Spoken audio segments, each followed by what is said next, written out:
सौमित्र कशा आहात? चांगले ना? चांगले.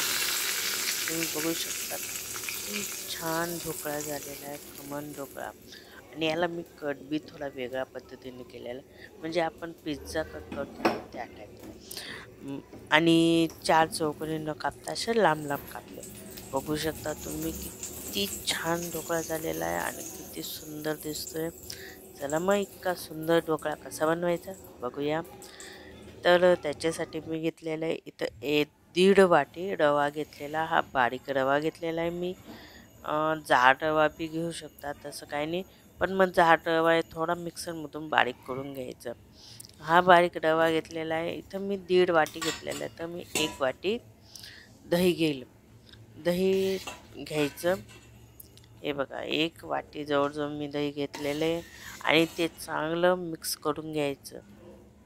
आणि हे बघा हे चांगलं मिक्स करून घ्यायचं, मस्तपैकी स्मूथ बॅटर तयार करायचं, जसं आपण नॉर्मल डोक्यासाठी बनवतो त्या पद्धतीने. आता इथं मी थोडं थोडं पाणी बी टाकेल आणि चांगलं मिक्स करून घेईल. थोडं थोडं पाणी टाकायचं, एकदम पाणी टाकायचं नाही, नाही तर मग तो आपला बॅटर येते थोडंसं जास्त पातळ होऊन जाईल. तसं जास्त पातळ झालं बी तरी काही प्रॉब्लेम नाही आहे, कारण रवा पाणी शोषून घेतो. आणि असे आपल्याला 15 ते 20 मिनटं ते मुरू देण्यावर लागेल. तर हे बघा इथं मी आता मस्तपैकी हे बॅटर तयार करून घेईल आणि एकच साईडने हलवायचं, डबल करायचं नाही. ते बघा हे मस्तपैकी स्मूथ आता हे बॅटर. आणि आपण जे दही घेऊ ते बी चांगलं फेटून घ्यायचं. नॉर्मल टेम्परेचरमध्ये पाहिजे, जास्त थंड बी नको आणि जास्त गरम बी नको, म्हणून नॉर्मल टेम्परेचरला मध्येच ते दही पण ठेवायचं. अगर तुमचं दही फ्रीजमध्ये ठेवत असणार तर ते आधी काढून ठेवायचं. आणि सहसा कुठलाही आपण दही कुठल्याही ह्याच्यात मिक्स करताना ते नॉर्मल टेम्परेचरमध्ये येऊ द्यायचं, म्हणजे दही आधी फ्रीजमधून साईडला काढून ठेवायचं. मग ते बरोबर ते टेम्परेचरमध्ये. आता हे 15 ते 20 मिनटं मी हे मुरू देईल आणि त्यानंतर मग मी परत याच्यात थोडंसं पाणी ॲड करेल. आता हे 15-20 मिनटं झाले, तुम्ही बघू शकता किती घट्ट झालेलं आहे. याच्यात मी आता थोडंसं पाणी ॲड करेल. जास्त पाणी टाकायचं नाही, थोडंसं नॉर्मल पाणी लागेल तरी तुम्ही तुमच्या हिशोबाने बघायचं की आपलं किती घट्ट आहे आणि किती पातळ आहे, त्या हिशोबाने पाणी टाकायचं. तर आता इथं हे मी याच्यामध्ये मी थोडंसं म्हणजे 2-3 वस्तू टाकेल, तुम्हाला दाखवते. तर इथं मी आता हे बघा हे झालेलं आहे आपलं बॅटर तयार. याच्यात आपण नॉर्मल वस्तू ॲड करूया, जसं आम्ही मिरचीचा ठेसा ठेसून घेतला, म्हणजे लसूण, आलं आणि कांदा हे खलबत्त्यामध्ये ठेसून घेतलेलं आहे. पाहिजे तर मिक्सरमधून मी काढू शकतो, पण मग हे जे ठेसून आपण टाकतो ना त्याची टेस्ट वेगळीच असते. इतकी सुंदर टेस्ट येते ना, खूप सुंदर टेस्ट येते. तर हे मी घेतलेलं आहे. त्याच्यानंतर मग हे पण चांगलं मिक्स करून घ्यायचं. याच्यात वाटलं तर तुम्ही तुमच्या भाज्या बी ॲड करू शकता, म्हणजे गाजर असो, शिमला मिरची असो, या इतर आवडीनुसार तुम्ही तिथं टाकू शकता. आणि खासकर पोरांना खाऊ घालण्याकरता बेस्ट आयडिया आहे. म्हणजे तुम्ही अगर कोणत्या मुलं भाजीपाला खात नसते, तुम्ही असे ढोकळ्यात मिक्स करून तुम्ही आरामात खाऊ घालू शकता. ते पोरं आरामात खातात बी, आवडून खातात. मी तर माझ्या मुलाला तशीच खाऊ घालते. आता दोघांचं मोठं झालेलं आहे. इथं आता मी खायचा सोडा टाकलेला आहे. खायचा सोडा आणि त्यानंतर चवीनुसार मीठ, एवढं साहित्य आपण टाकायचं. खायचा सोडा जवळजवळ आता मी 1.5 वाटी घेतलेली, तर त्याच्यासाठी अर्धा वाटी टाकलेली. नंतर थोडीशी साखर, चवीनुसार साखर टाकली, चवीनुसार मीठ आणि खायचा सोडा. हे बघ हे पण चांगलं आता मिक्स करून घ्यायचं आणि मग हे साईडला होऊ द्यायचं. एकच साईडने मिक्स करायचं, कधी कधी दुसरी साईड चेंज करायची नाही.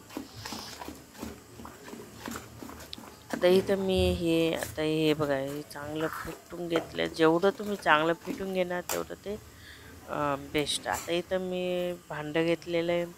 त्याच्यात हे बघा हे मी भांडं घेतलं, याला आता मी तेल लावून घेईल. हे माझं ढोकळ्याचं जे भांडं आहे,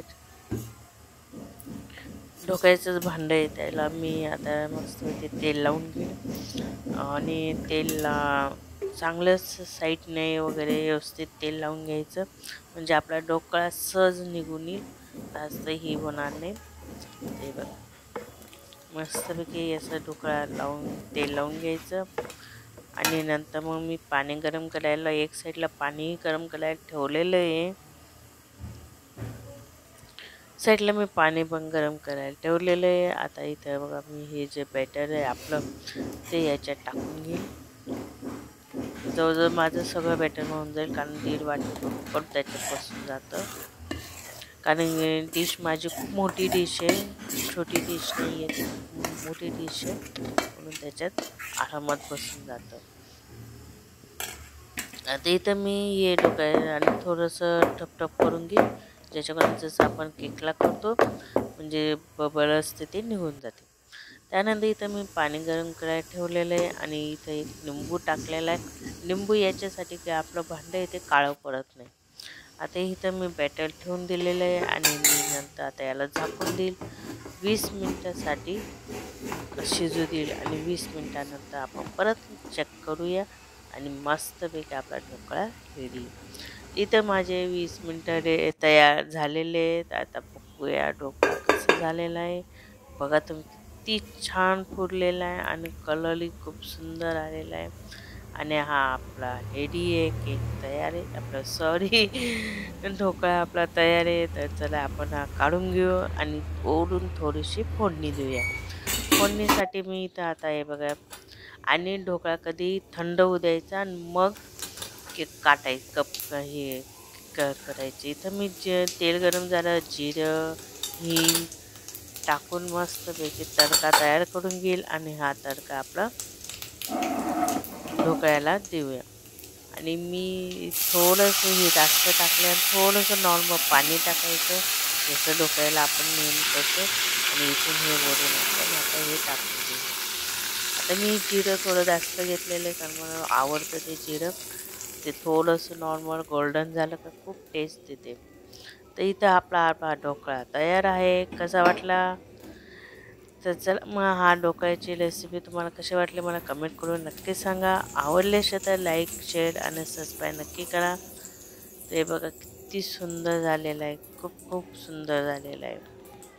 तर चला मग, श्री स्वामी समर्थ. बाय.